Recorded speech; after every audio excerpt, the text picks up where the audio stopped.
My name is Epsiba Beulah. Before I was a Hindu girl doing a lot of idol worship, and I was like a completely traditional girl, like accepting what father says, what the elder says, and I was used to respect all those things.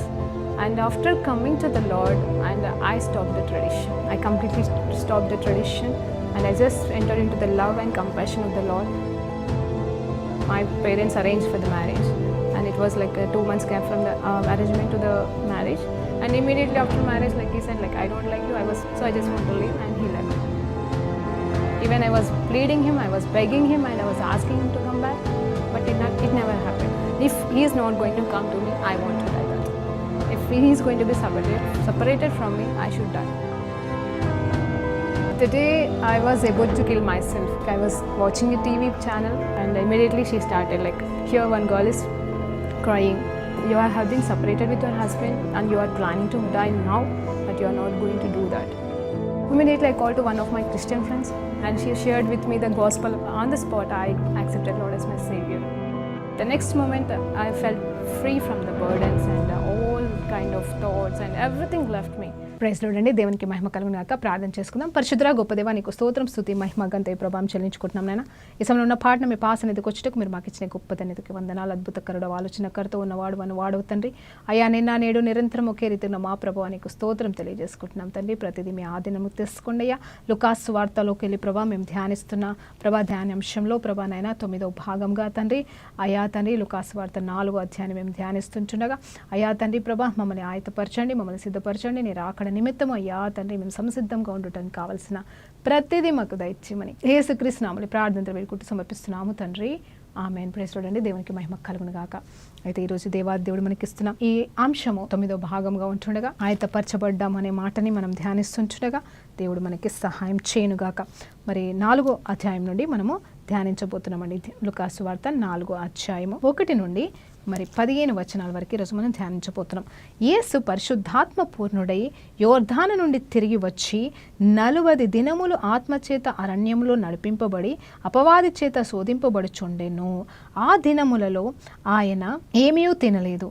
అవి తీరిన తర్వాత ఆయన ఆకలిగొనగా అపవాది, నీవు దేవుని కుమారుడవైతే రొట్టె ఆగునట్టుగా ఈ రాతితో చెప్పుమని ఆయనతో చెప్పెను. అందుకు యేసు, మనుష్యుడు రొట్టె వలన మాత్రమే జీవించడు అని వ్రాయబడి ఉన్నది వానికి ప్రత్యుత్తరం ఇచ్చెను. అప్పుడు అపవాది ఆయనను తీసుకుని పోయి భూలోక రాజ్యములన్నింటినీ ఒక నిమిషములో ఆయనకి చూపించి, ఈ అధికారమంతయు ఈ రాజ్యముల మహిమ నీకిత్తును. అది నాకప్పగింపబడి ఉన్నది. అదెవనికిని నేను ఇయ్యగోరుదునో వానికిత్తును. కాబట్టి నీవు నాకు మొక్కితివా, ఇదంతయు నీ దగునని ఆయనతో చెప్పాను. అందుకు యేసు, నీ దేవుడే ప్రభువునకు మొక్కి ఆయనను మాత్రము సేవింపవలెను అని వ్రాయబడి ఉన్నదని వానికి ప్రత్యుత్తరం ఇచ్చాను. పిమ్మట ఆయన యెరూషలేమునకు తీసుకొని పోయి దేవాలయపు శిఖరమున ఆయనను నిలవబెట్టి, నీవు దేవుని కుమారుడవైతే ఇక్కడ నుండి క్రిందికి దూకుము. నిన్ను కాపాడుటకు నిన్ను గూర్చి తన దూతలకు ఆజ్ఞాపించును.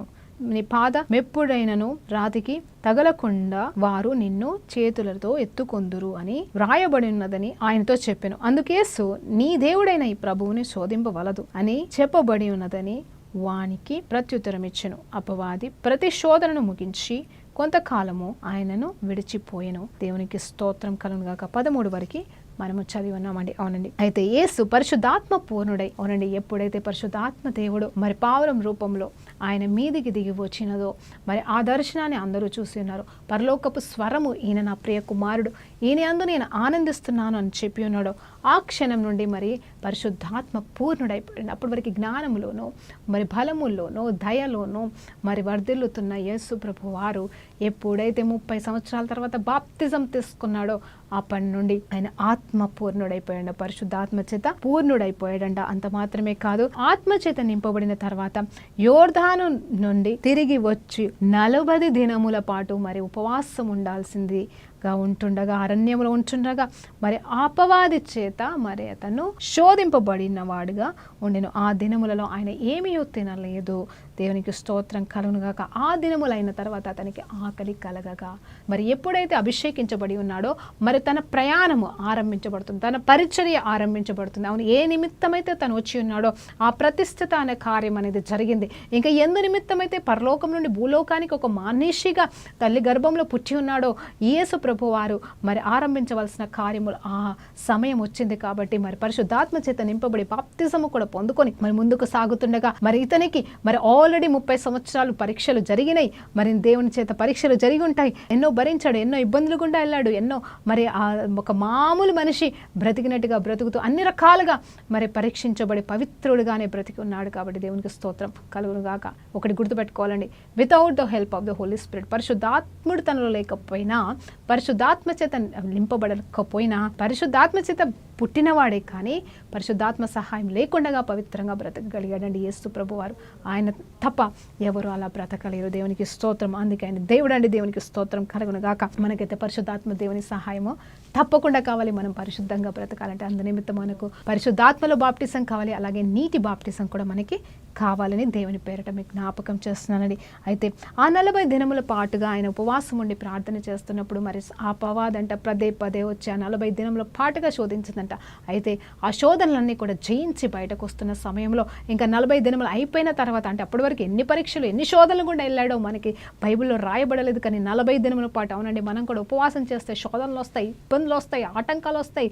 ఎందుకంటే సాతాను గడికి తెలుసు మనం ఉపవాసం ఉండి దేవుని సన్నిధిలో గడిపితే దేవునికి దగ్గరైపోతే మనలో మార్పులు వస్తాయి, మనం పరిశుద్ధంగా మార్చబడితే ఇంకా వాడికి మన మీద హక్కు పోతుంది, మన పైన వాడికి అర్హత పొడగొట్టుకుంటాడు. అంటే మనం వాడి గ్రిప్పులోకి వెళ్ళి బయటికి వెళ్ళిపోతాం. కాబట్టి వాడికి తెలుసు కాబట్టి మనల్ని ఉపవాసం చేయనియడు, మనల్ని ప్రార్థనలో గడపనివ్వడు. మరి నిజం చెప్పాలంటే ఇది నిజంగా ఒక ఆయుధం మన చేతిలో ఉండాలండి. మనం ఎప్పుడు కూడా ప్రార్థిస్తూ మరి వీలైతే ఉపవాసం చేస్తూ దేవునితో ఎక్కువగా గడపడానికి మనం ప్రయాసపడితే మరి దేవుని సత్యము దేవునిలో మనం ఎదుగుతుండగా దేవుడు మనల్ని విడిపిస్తాడు. అంత మాత్రమే కాదు, దేవుని మీద మనం ఆధారపడతాం. అవును, శోధనలు వచ్చినప్పుడు మరి ఏ రకంగా మనం జయించాలో కూడా ఈరోజు మనం నేర్చుకోబోతున్నాం. కాబట్టి ప్రతి శోధన జయించే కృప కేవలం పరిశుద్ధాత్మ దేవుడు, దేవుని సహవాసము అలాగే వాక్యము మాత్రమే మనకి నేర్పిస్తుందని మరి సహాయం చేస్తుందని చెప్తున్నాను. అయితే ఇక్కడ చూసినప్పుడు 40వ రోజు ఆకలి వేస్తుంది. అంటే 40 రోజులు అయిన తర్వాత ఎప్పుడైతే తనకి ఆకలి కలిగి ఉందో వెంటనే ఈ సాతాను గాడు వస్తున్నాడు.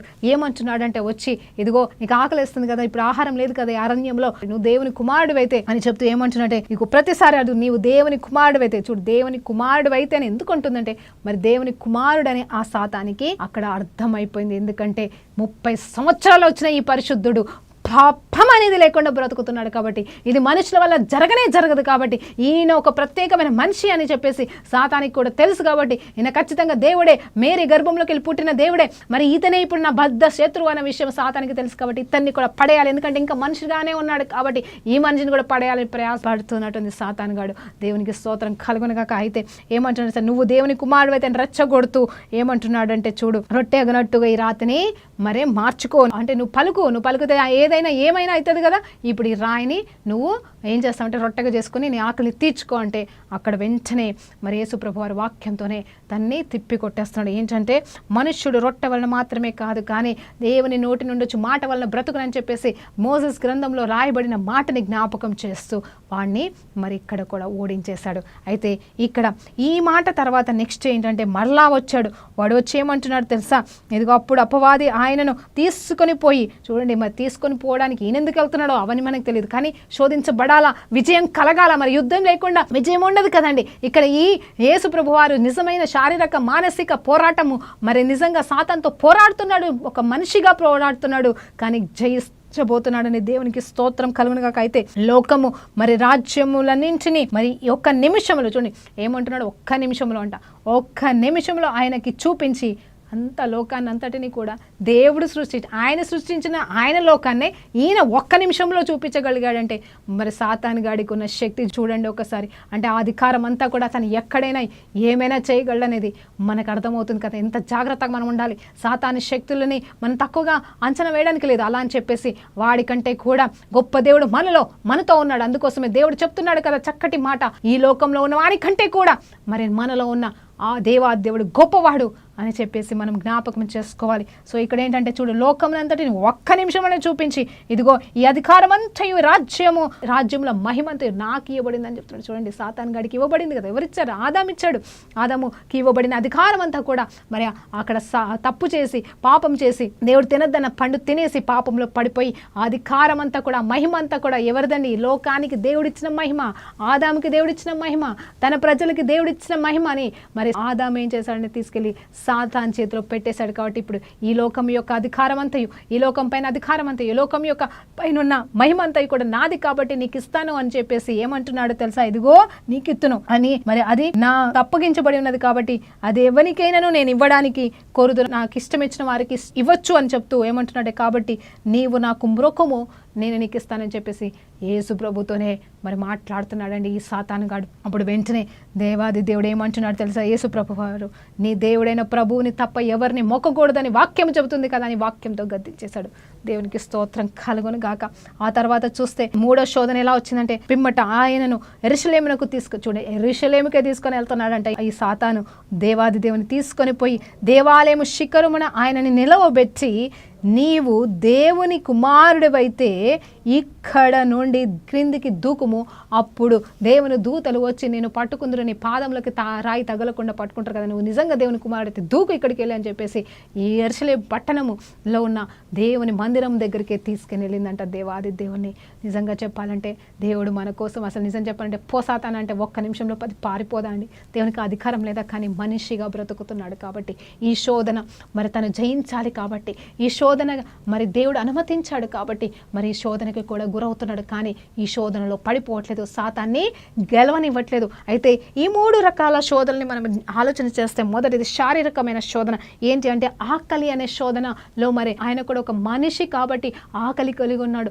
ఆకలితో ఉన్నప్పుడు నిజంగా మనం ఏం చేస్తామో మనకే తెలియదు, కోపం వస్తుంది. మన ఇంట్లో మనం చూస్తాం, ఎక్కువ మగవాళ్ళకైతే, ఆడపిల్లలంటే తట్టుకుంటారేమో కానీ మగవాళ్ళకైతే, అంటే ఇప్పుడు ఆడపిల్లలు కూడా తట్టుకోవట్లేదు కానీ మగవాళ్ళు చూస్తే మనం గమనిస్తాం కదా, అన్నలు కానీ తమ్ముళ్ళు కానీ నాన్న వాళ్ళు తాతలు కానీ ఆకలి అయితే ఆగరండి. ఇంకా అంతే, ఇంక బీపీ రేసిపోయి మరి నిజం చెప్పాలంటే గొడవలు అయిపోతుంది. ఒక 10 నిమిషాలు వంట ఆలస్యమైందంటే ఇదే గొడవలు. కానీ నిజం చెప్పాలి అంటే ఇక్కడ దేవాది దేవుడు మనిషి రూపంలో ఉన్నాడు. ఆకలి కోపం ఉంటుంది, మరి ఆయన ఏం చేస్తాడో తనకే తెలియదు. కానీ దేవుని విషయంలో మాత్రం మార్పు లేని వాడుగా ఉన్నాడు. శోధన జయించడానికి తీర్మానం తీసుకున్న వ్యక్తి దేవాది దేవుడు. శరీర పోరాటం అంటారు కదా, మనకి ఆదాము సమయంలో వచ్చిన 3 రకాల పాపాలు, శరీరాశ, నేత్రాశ, జీవపు డంబం అనేది 3 రకాలుగా ఉన్న పాపాలు, మరి భూలోకంని ఏలుతున్న ఆ పాపాలని మరి ఇక్కడ యేసు ప్రభు వారు జయించి ఉన్నారు. మొదటిగా ఆకలి అనేది, అంటే చూడండి, నేను మనిషిని కరెక్టే కానీ ఈ రాళ్ళని రొట్టెలుగా చేసుకొని తినాల్సిన కర్మ నాకు పడలేదు, నాకు దేవుని మాట చాలు, దేవుని సన్నిధి చాలు, అదే నాకు ఆహారం అని చెప్పేసి చక్కగా ఇక్కడ సాతాన్ని గద్దించేశాడు, శరీరాశని జయించేశాడు. దేవునికి స్తోత్రం కలుగును గాక. ఆ తర్వాత చూస్తే అంటే హీ కెన్ మేక్ అండి, అంటే ఇక్కడ ఏంటంటే యేసు ప్రభు వారు ఖచ్చితంగా ఆ రాయిని రొట్టెగా చేయగలడు. He can do anything and everything, but he doesn't want to do sake of సాతాన్ని గెలిపించడానికి మాత్రం ఆయన చేయాలనుకోవట్లేదు. కాబట్టి మనం కూడా ఎన్నోసార్లు సాతాన్ని గెలిపిస్తాం మన పిచ్చి క్రియలతోటి. అలా మనం ఉండకూడదు. ఒక్కొక్కసారి మనం తగ్గిపోయినా మంచిదే, పడిపోయినా మంచిది, ఆకలికి చచ్చిపోయినా మంచిది. ఇప్పుడు యేసు ప్రభు వారికి ఆకలి ఉందా అంటే ఉంది, కానీ ఆకలి ముఖ్యం కాదు. నిజం చెప్పాలి అంటే నా దేవుని చిత్తం నెరవేర్చడం నాకు ముఖ్యం అని చెప్పేసి నిలబడుతున్నాడు. అలాగే మనం ముందుగాక మన ప్రతి శోధన విషయంలో మరి ఆ తర్వాత ఇగో రాజ్యాలన్నీ కూడా ఒక్క నిమిషంలో చూపిస్తున్నాడంటే ఈ సాతాను. నిజమే కదండి, ఆదాము పొడగొట్టుకున్నాడు, అదే నిజమైన అధికారము. ఆ పొడగొట్టుకున్న అధికారం, ఆ పొడగొట్టుకున్న మహిమ మరి యేసు ప్రభు వారు అప్పటికి తిరిగి తీసుకోలేకపోయారు. జన్మించాడు కానీ తీసుకోలేదు. కానీ ఎప్పుడండి సిలువ పైన మరి మరణించిన తర్వాత ఆ 3వ దినమున తిరిగి లేచాడని మనం అంటాం. కానీ చనిపోయిన మరుక్షణమే పాతాళంలోకి వెళ్ళిపోయే సాతాను గాడి దగ్గరికి వెళ్ళి అధికారపు తాళపు చేతులు అలాగే మరి మహిమని కూడా తిరిగి తెచ్చేసుకున్నాడు. మరి అంత మాత్రమే కాదు, మనకి ఇవ్వడానికి సంసిద్ధంగా ఉన్నాడు. అదే మహిమని దేవుడు మనకి ఇస్తున్నాడు. దేవునికి స్తోత్రం కలుగునుగాక. మనం నమ్ముకుంటే మనము ఆ అధికారాన్ని, ఆ తాళపు చేతులని దేవుడు మన చేతిలో పెట్టి ఉన్నాడు. మరి అది మనమంతా కూడా సిలువ ధ్యానంలో మనం ధ్యానించి ఉన్నామని, అందుని బట్టి కూడా దేవునికి స్తోత్రం కలుగునుగాక. అయితే ఇక్కడ చూస్తే ఇదేం ఆశ అనేది చూస్తే ఇది నేత్రాశ. చూడండి, చూపిస్తున్నాడు ఏంటంటే ఈ ఒక్క నిమిషంలో మొత్తం దేవుడు సృష్టించిన సృష్టిని ఆయనకే చూపిస్తున్నాడు. చూచుట వల్ల వచ్చిన పాపం ఏంటి? అది పండు తినడానికి చూడడానికి బాగుంది, అంటే కంటికి ఇంపుగాను, తినడానికి ఆహ్లాదకరంగా, అదే శరీరానికి మరి అది చూడంగానే ఆశ పుట్టేలాగా. అలాగే జీవపు డంబం అనేది ఎక్కడ వచ్చిందంటే మరి సాతాను అబద్ధం చెప్తుంది కదా, ఇదిగో మీరు తింటే దేవునిలాగా అయిపోతారంటే ఒక అధికారానికి సంబంధించిన జీవపు డంబం అంట. ఆ నేత్రాశ వలన, ఆ జీవపు డంబము ఆశించడం వల్ల, అంత మాత్రమే కాదు మరి శరీరాశ వలన ఆదాము అవ్వలు పడిపోయి ఉన్నారు. కానీ ఇక్కడ దేవాది దేవుడు ఇక్కడ చూచుట వలన మరి ఇక్కడ నేత్రాశకి గురి కాలేదు. కానీ ఏమంటున్నాడంటే నువ్వు నాకేమి చూపించాను, నువ్వు నాకేమి ఇచ్చినా నీకు నేను మొక్కను, ఈ ప్రభు అయిన దేవాది దేవునికి తప్ప ఎవరికి మొక్కకూడదని వాక్యం చెప్తుంది అని చెప్పేసి ఇక్కడ కూడా ఈ శోధనని కూడా జయించేశాడండి మన ప్రభు అయిన యేసు ప్రభు. ఆ తర్వాత మరి మూడో శోధనగా సాతాను ఏమంటున్నాడు తెలుసా, యెరూషలేముకే తీసుకెళ్తున్నాడు, మందిరపు మరి శిఖరము దగ్గరికి తీసుకెళ్ళిపోయి ఏమంటున్నాడు తెలుసా, ఇదిగో ఈ పైన ఎత్తు నుండి దూకు అంటున్నాడు. అప్పుడు దూతలు ఎత్తిపడతారు. చూడండి, దూతలు ఎత్తిపడడం అనేది ఏంటి తెలుసా, వాక్యం. ఒక్కొక్కసారి వాక్యంతోటే మనం మోసపోతాం. వాక్యం తప్పు కాదండి, వాక్యమే. ఇక్కడ చూడండి, దూతలు నిన్ను పట్టుకుందరు అనేది నిజంగా పరిశుద్ధ బైబుల్ గ్రంథంలోకి వెళ్ళిన వాక్యమే. సాతాను గాడు కూడా వాక్యం తెలుసు. చూడు, నువ్వు దూకు, నీకు ఇవ్వబడిన దూతలు నేను కాపాడుతారు అంటే, నిజం చెప్పాలి అంటే నేను ఒకవేళ పడిపోతే, పొరపాటున పడిపోతే నా దూతలు కాపాడుతారు. కానీ నేను కావాలని పడిపోయి నువ్వు దేవుడి వైపు బ్రతికించు అనేది అది దేవుని శోధించట కాదా అని చెప్పేసి యేసు ప్రభు వారు మనకు నేర్పిస్తూ ఏమంటున్నారంటే, నేను పడడం ముఖ్యం కాదు, నేనెందుకు పడతాను, నా దేవుణ్ణి నేనెందుకు శోధిస్తాను, ఏ దేవాది దేవుని శోధించకూడదు అని చెప్పేసి వాక్యం చెప్పటం లేదా అన్నప్పుడు ఇంకా సాతానుగాడు అవును వాడన్ని రకాల శోధనలు, ఆ 40 రోజులు ఎన్ని రకాల శోధనలు పెట్టి ఉన్నాడో, ఆ పరిశుద్ధత ఎదుట నిలవలేక, ఈ పవిత్రుడు ఎదుట నిలవలేక తను ప్రయాసపడిన ఆదాముని ఎట్లా మరి సేమ్ రూపం, యేసు ప్రభు రూపం, తండ్రి యొక్క రూపం, తండ్రి యొక్క స్వభావం, తండ్రి యొక్క పోలికలో జన్మించిన ఆదాముని పడేయగలిగిన వాడు యేసు ప్రభువును కూడా పడేస్తాననుకున్నాడు. మొదటి ఆదామును పడివేసిన నేను కడపటి ఆదాముని పడివేయలేనా అనుకున్నాడేమో, కానీ పడేయలేకపోయాడని సాతానుగాడు. దేవునికి స్తోత్రం కలుగును గాక. మనము కూడా జయించగలం, క్రీస్తు యందలి విశ్వాసంతో మనము కూడా విజయంలోనికి వెళ్ళగలం, సాతాన్ని మరి ఓడించగలమని ఈరోజు మీకు ఈ మాట ద్వారా జ్ఞాపకం చేస్తున్నాను. తర్వాత చూడండి, ఇది ఈ మూడోది ఏంటి తెలుసా, నీవు దేవుని కుమారుడు అయితే అని మరలా జీవపు డంబం అండి. ఇక్కడ మూడో శోధన జీవపు డంబంతో పోల్చొచ్చు. ఎందుకంటే కుమారుడు అయితే దూకు, నీకు దూతలు వచ్చి సహాయం చేస్తారు. అవును కదా, మనకు కూడా మనం ఒకవేళ అధికారుల దగ్గర ఉంటే, లేకపోతే అధికారుల కింద పనిచేసినా, లేకపోతే మన తల్లిదండ్రులే గొప్ప అధికారుల పొజిషన్లు ఉంటే మనకి ఏంటంటే ఏ లోటు లేకుండా చూసుకుంటారు, పని వాళ్ళు చూసుకుంటారు, వాళ్ళు చూసుకుంటారు, వీళ్ళు చూసుకుంటారు, అన్ని చూసుకుంటారు. కాబట్టి మనకు ఒక అధికారం ఉంటుంది, ఆ జీవ ధమ్మం అనేది ఉంటుంది. కానీ నిజం చెప్పాలంటే ఇక్కడ దేవాది దేవుడే దేవుని కుమారుడై ఉన్నాడే. మరి అబద్ధమా అండి, నువ్వు దేవుని కుమారుడు అయితే అంటే ఈయన కాదని చెప్తున్నాడా? కాదండి. కానీ ఇక్కడ ఏంటంటే నేను దేవుని కుమారుడని నీకు నిరూపించాల్సిన కర్మ నాకు పట్టలేదంటున్నా. దేవునికి స్తోత్రం కలుగాక. మనం కూడా నిజ క్రైస్తవులమని, మన దేవుడే నిజమైన దేవుడని నిరూపించే పనులు మనం చేయగలుగుతాని వేస్ట్. కానీ మనము బ్రతికి చూపించి మన దేవుడు గొప్ప దేవుడు అని ఇదిగో మనుషులని వాడుకొని సాతాను పెట్టే ప్రతి శోధన నుండి మనము విడిపించబడే కృప దేవుడు మనకి ఇస్తాడు. కాబట్టి తప్పించుకుందాం, పారిపోదాం శోధన నుండి. అలాగే మరి సాతాను గాన్ని తొక్కిపడేద్దాం. దేవుడు మనకిచ్చిన అధికారాన్ని మనం వాడుకుందాం. దేవుడు ఆల్రెడీ జయించాడండి, ఆయనలో మనం జయము పొందుకున్నాము అని మర్చిపోవద్దు.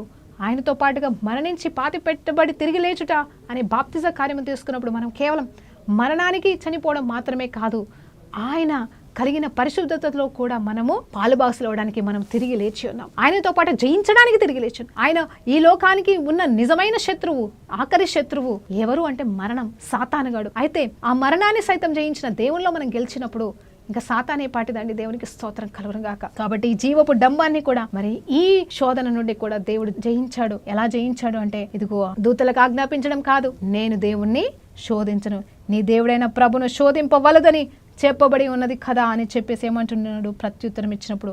అప్పుడు అపవాదంట ప్రతి శోధన ఏదండి, ప్రతి విధమైన శోధన. మరి ఇది 40వ దినమున తర్వాత జరిగిన, ఒక్క రోజులో జరిగిందో ఎన్ని రోజులు జరిగిందో మనకు తెలియదు. బట్ ఏం జరిగిందంటే పరిశుద్ధాత్మ చేత నింపబడిన తర్వాత వచ్చిన శోధనల గురించి ఇక్కడ రాయబడిందండి. దానికంటే ముందు 30 సంవత్సరాలు మనిషిగా జీవిస్తున్నప్పుడు ఏ రకంగా జీవించాడో, ఏ రకంగా జయించాడో, కానీ జయించాడు. పాపరహితుడని, పాపం లేనివాడు మన యేసయ్య. అందుని బట్టి స్తోత్రం కలుగునుగాక. అలా జయించిన తర్వాత మరి ముందుకు సాగుతున్నాడు.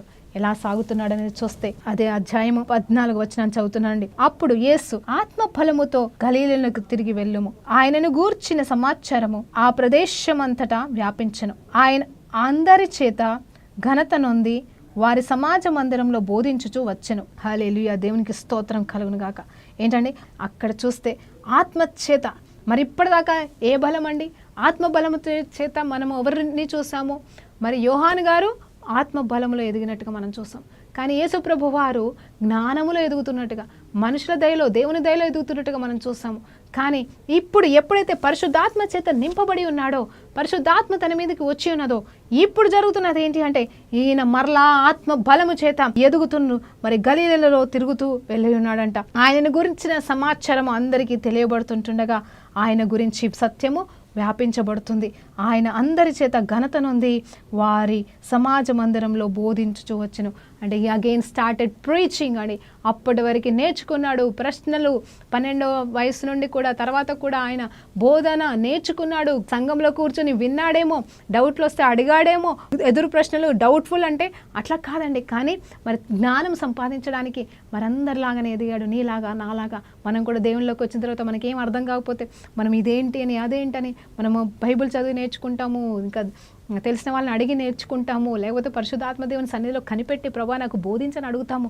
ఆ రీతిగా ఆయన కూడా జ్ఞానంలోను మరి అన్ని విషయంలో వర్ధిల్లిన ఈ దేవాది దేవుడు యేసు ప్రభు వారు ఇక్కడ ఆత్మ బలం చేత నింపబడుతున్నాడు. మళ్ళా ఆత్మ పూర్ణుడైపోతున్నాడు. ప్రతిరోజు దేవుని సన్నిధిలో గడుపుతున్నాడు. ప్రతి ఉదయము దేవునితో గడుపుతున్నాడు. ఇంకా నేను దేవుడు వేరు కాదంటున్నాడు.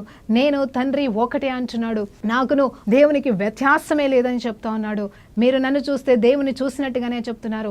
ఎలా చెప్పగలుగుతున్నాడంటే అవును, ఒంటరిగా వచ్చాడు, శరీరధారి అయి వచ్చాడు, పరిశుద్ధాత్మను విడిచిపెట్టి వచ్చాడు, మహిమను విడిచిపెట్టి వచ్చాడు. కానీ ఎప్పుడైతే 30 సంవత్సరాల మరి ఆ పరిచర్య ఆరంభంలో ఆ పరిశుద్ధాత్మను పొందుకున్నాడో, దేవుడు పెట్టిన 30 ఏళ్ల పరీక్షలో గెలిచి ఆ తర్వాత 40 రోజుల సాతానుగాడు పెట్టిన శోధనలో గెలిచేసి ఇప్పుడు ఆత్మచేత పూర్ణుడయ్యి తనకు ఏర్పాటు చేయబడిన పనిని, బాధ్యతని సంపూర్ణం చేయడానికి ముందుకు సాగుతున్నాడు.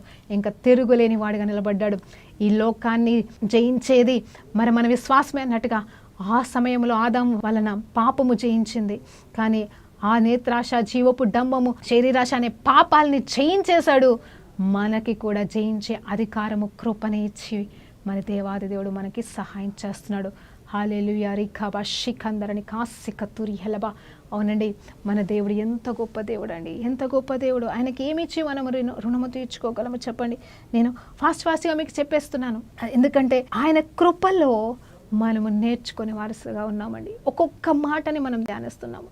ఒక్కొక్క ఆలోచన ఎట్లా ఉంది అంటే ఆయన ఎంత గొప్ప దేవుడు అండి మన కోసము. నిజంగా ఆయన రోమిల పత్రికలో మరి కొన్ని మాటలు మనము చూసినప్పుడు ఆయన మనలాగానే ఒక సామాన్య మనిషిగా వచ్చి, ఆయన అర్థం చేసుకోలేనంత వాడు కాదు, ఆయన కఠినాత్ముడు కాదు, ఆయన కూడా మనలాగానే జీవించాడు. ఆయన ప్రతి శోధనని ఎదుర్కొన్నాడు. అవును, ఒంటరి వాడయ్యాడు, కష్టాల పాలయ్యాడు, ఇబ్బందుల పాలయ్యాడు, తండ్రిని పొడగొట్టుకున్నాడు. ఎక్కడ యోసేపు అనే తండ్రిని ఫస్ట్గా పొడగొట్టుకున్నాడు. కుటుంబ బాధ్యతని మోసాడు. తనకి తెలియదంటూ లేదు. తను భరించిన ప్రతి కష్టము మరి తనకి నేర్పించింది. అయినా కూడా విధేయత చూపించాడు. ఎవరికి? పరలోకపు తండ్రికి, ఇహలోకపు తల్లిదండ్రులకి. అంత మాత్రమే కాదు, చూడండి, ఆయన అందరి చేత ఘనత పొందుకుంటున్నాడంట.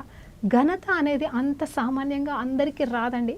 అవును, డబ్బులున్న వాళ్ళు లేకపోతే ధారాళంగా ఇచ్చేవారికి ఘనత వస్తుందేమో, అది ఎందుకంటే వారికి ఉన్న డబ్బులను బట్టి వస్తుంది. కానీ నిజమైన ఘనత ఎక్కడ వస్తుందో తెలుసా అండి? మన మంచి ప్రవర్తన బట్టి, మన మంచి జీవితాన్ని బట్టి, మన జీవితంలో సత్ప్రవర్తనని బట్టి ఎంతోమంది మనకు ఆకర్షించబడతా ఉంటారు.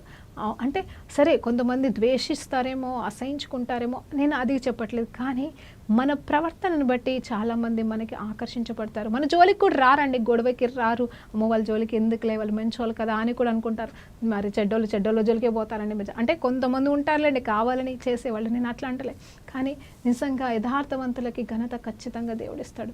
సో ఆ ఘనతని మరి ఇక్కడ దేవాది దేవుడు పొందుకుంటున్నాడు ఈ లోకంలో. ఎప్పుడు వరకు తెలుసా అండి? మళ్ళీ మనం ఆలోచన చేస్తే తను మామూలు మనిషిగా జీవించినంత కాలం ఆయన జోలికి ఎవ్వరు రాలే. ఆయన జ్ఞానాన్ని బట్టి, ఆయనకున్న యథార్థతను బట్టి, అతను జీవిస్తున్న జీవిత విధానాన్ని బట్టి అందరూ ఆయనని మెచ్చుకుంటున్నారు, పొగుడుతున్నారు, మంచి దయ పొందుకుంటున్నాడు. కానీ ఎప్పుడైతే అభిషేకం చేత నింపబడినాడు, సాతాను వచ్చింది, సాతాను శోధిస్తుంది. అదెక్కిపోయిన తర్వాత కూడా మనుషులు, తను సమాజ మందిరంలో 30 సంవత్సరాల నుండి ఉన్నవాడే కదా, మళ్ళీ వెళ్తుంటే మరి తను ఇంకా ఆత్మచేత నింపబడి ఉన్నాడు. కాబట్టి ఆ నింపుదలను బట్టి కూడా వాళ్ళందరూ ఆనందిస్తున్నారు, మాట్లాడుతున్నారు. కానీ అస్సలు పోరాటం ఎప్పుడు స్టార్ట్ అయిందంటే ఆయన ద్వారా అద్భుతాలు, సూచక్రియలు జరగడం ఆరంభించిన తర్వాత. దేవునికి స్తోత్రం కలుగునుగాక. ఈ విషయాన్ని మనము నెక్స్ట్ వచనాల్లో, అంటే నెక్స్ట్ భాగంలో మనం ధ్యానించవచ్చు. ఈ రీతిగా ప్రభువునందు నిజంగా ప్రియ బిడ్డలారా, నేను ఒకటే మాట చెప్తున్నాను. నువ్వు యేసు ప్రభులాగా ఉండాలని కోరుకుంటున్నావా? ఈ శోధనలన్నీ మనం జయించాలని తీర్మానం తీసుకుందామా? ఆయత్తపరచబడదామా? సిద్ధపరచబడదామా? ఆయన రాకడ సమీపిస్తుంది. మరలా చెప్తున్నాను, ఇక్కడ కళ్ళు మూస్తే అక్కడ పరలోకంలో మనం కళ్ళు తెరవాలా. ఇదండి మారు మనసుకు కలిగిన ఫలం అంటే. చూడండి, ఆయన జయించన్నాడు కాబట్టి మనం కూడా జయిస్తాము. నాలో ఉన్నవాడు ఈ లోకంలో ఉన్నవాని కంటే గొప్పవాడు. ఈ ధన్యత ఎవరికి తెలుసండి? మరలా చెప్తున్నాను ముగింపులో, నీకు నాకని కాదు, క్రీస్తు తప్ప వేరే దేవుడు లేడు. క్రీస్తే నిజమైన దేవుడని. దేవా, నువ్వు తప్ప నాకు ఇంకెవరు దిక్కులేరు. అవును, నువ్వు నా కోసం మరణించావు, పాతి పెట్టబడి తిరిగి లేచావు, నా పాపాలని భరించావని అంగీకరించి నోటితో ఒప్పుకొని ఆయన బిడ్డలుగా, ఆయన వారసులుగా మార్చబడిన వారికి, ఆయనలో ఆయనతో పాటుగా జీవితం కొనసాగించాలని ఆశపడుతున్న వారికి ఈ ధన్యతలన్నీ కూడా దేవుడిస్తున్నాడండి. సమానత్వం ఇస్తున్నాడు. ఎంత చక్కటి మాట తెలుసా? వారసత్వం అంట అండి, తండ్రితో కూడిన వారసత్వం. ఈ కుమారుడు పరలోకపు తండ్రిని విడిచిపెట్టి వచ్చి ఇక్కడ కేవలం తను అనాథగా ఉన్నాడా అని కాదు, కానీ అందరి మధ్యలో సామాన్య వ్యక్తిగా బ్రతుకుతూ మనకేమిస్తున్నాడు తెలుసా అండి? పరలోకపు తండ్రితో పాటుగా ఏకమయ్యే కృపని, పరిశుద్ధాత్మతో మనము కూడా నింపబడి వారు ముగ్గురు ఎట్లయితే ఏకమై ఉన్నారో అలాగే మనము కూడా ఆయనతో ఏకమయ్యేలాగా కృపనిస్తున్నాడు. ఇదేదో పరలోకం వెళ్ళిపోయిన తర్వాత కాదండి, ఇక్కడే ఈ లోకంలోనే ఈ భూమి పైననే అని మీరు మర్చిపోవద్దు. ఆయన గొప్ప దేవుడు, మనకి సహాయం చేయాలనుకుంటున్నాడు. నిజంగా పరిశుద్ధాత్మ చేత నింపబడదామా? పరిశుద్ధ ఆత్ముడా, యేసు పంపిన వాడవు నీవేగా. పరిశుద్ధ ఆత్ముడా,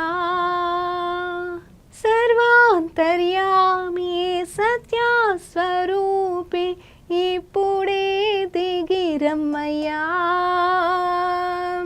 సర్వాంతర్యామి సత్యస్వరూపి, ఇప్పుడే దిగిరమ్మయ్యా. నాలో నీవు, నీలో నేను, నాలో నీవు, నీలో నేను కలిసి ఉండాలయ్యా. మనం కలిసి ఉండాలయ్యా. అవునండి, నిజముగా యేసు ప్రభు తీసుకున్న బాప్తిజము మనకి కావాలి. యేసు ప్రభు పొందుకున్న పరిశుద్ధాత్మ అభిషేకం మనకి కావాలి. ఆయన జయించాడు, మనకి జయించే కృపనిచ్చి ఉన్నాడు. అందుని బట్టి దేవునికి స్తోత్రం కలుగును గాక. పరిశుద్ధాత్మ దేవుడు మన జీవితంలో గొప్ప గొప్ప కార్యములు చేయ ఆరంభించును గాక. నిజమే కదండి. మరి శిలువ ధ్యానాల తర్వాత పెంతెకోస్తు దినమని 50వ దినమున అందరూ కూడా పండగ చేసుకుంటూ ఉంటారు. అంటే మరి పెంతెకోస్తు దినం అంటే తెలుసు కదండి, పరిశుద్ధాత్మ దేవుడు ఆ 120 మంది మీద వాలిన దినముగా మనము మాట్లాడుతూ ఉంటాము. సో ఆ సిద్ధపాటుని కూడా మనం జ్ఞాపకం చేసుకోవచ్చండి. మరి నాకు తెలీదు, మరి దేవుడు ప్రేరేపించాడు కాబట్టి నేను లూకాసు వార్తని మరి మనం దేవుని కొరకు సిద్ధపడతాం. ఆయన రాబోతున్నాడు కాబట్టి సిద్ధపరచబడదాం. నిజమే, ఆయన కోసం మనం సిద్ధపరచబడాలి అంటే మరి నిజంగా చెప్పాలి అంటే మనకు కావాల్సింది బాప్తిజం అని ఎలా చెప్పానో అలాగే మనకు కావాల్సింది ఏంటి తెలుసా అండి? పరిశుద్ధ ఆత్మ దేవుడు. సో అభిషేకాన్ని పొందుకుందాం, ఆయన అభిషేకాన్ని పొందుకుందాం. ఎస్, ఆయన మనలో ఉన్నాడు, ఆయన మనలో ఉన్నాడు, మన పైన కూడా ఉండాలి. సో ఇక్కడ దేవాది దేవుడికి కలిగిన అదే ఆత్మని, ఆయనతో పాటుగా ఏకమయ్యే పరిశుద్ధ ఆత్మని మనం ఈరోజు పొందుకుందాము గాక. ప్రార్థనతో ముగించుకుందాం.